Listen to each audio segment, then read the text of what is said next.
Want to keep up to date with all things Korean beauty? I'm host Lauren Lee. Join me as I talk K-beauty live from the home of Korean beauty, Seoul, South Korea.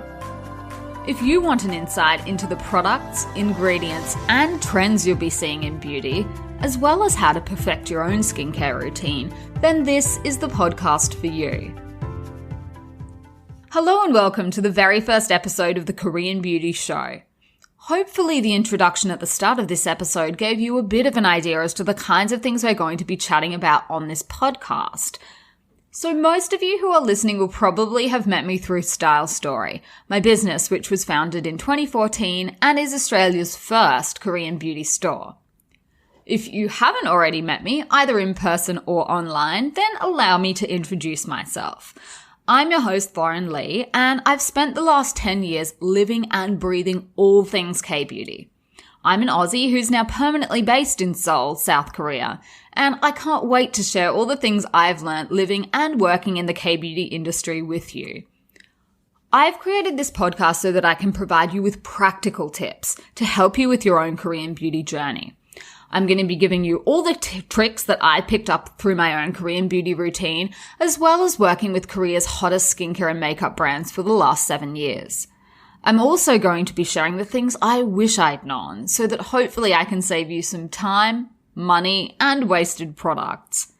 These episodes are going to be coming to you once a week, every Tuesday. So to give you a little bit of an idea about who I am and where I've come from, I first discovered Korean beauty nearly 10 years ago while studying on exchange at Yonsei University in Seoul, South Korea. So at the time, I had no idea that K-beauty even existed and I didn't speak the Korean language.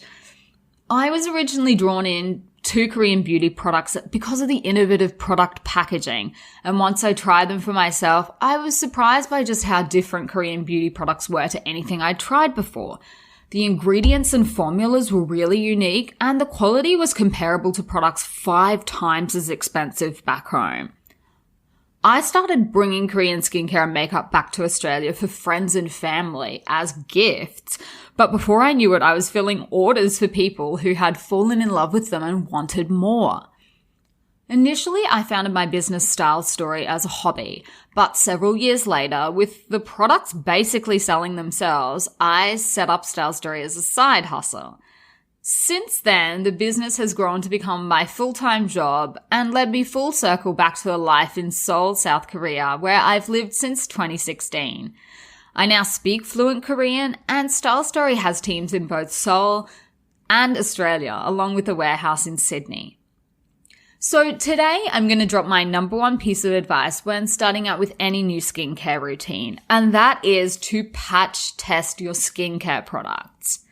If you aren't already familiar with patch testing, then let me break it down for you. This is really just a quick series of tests you can run to see whether a product agrees with you or not before slathering it all over your face. So why are you testing? We test for 3 things: allergies, irritation, and pore clogging. So how do you do this? First, apply the product behind your ear. If your skin tingles or breaks out in red, bumpy, or splotchy patches, then you can discontinue use. But if there is no reaction, you can move on to the second test. The second test is to apply the product to a discrete part of your face or neck. If irritation occurs, it's important to note the kind of irritation you're experiencing. If no irritation occurs, you can move on to the last test, which is to check whether the product causes you to break out or your pores to become clogged. To do this test, you can apply the product to the areas you experience the most breakouts. So if you experience any breakouts as a result of using the product, then you know that it's not for you. This simple test will save you heaps of time, money, and effort in pursuing products that at the end of the day just not going to be right for you. So I hope that was useful, and I can't wait to get in and start exploring the world of Korean beauty with you. So I will see you in the next episode.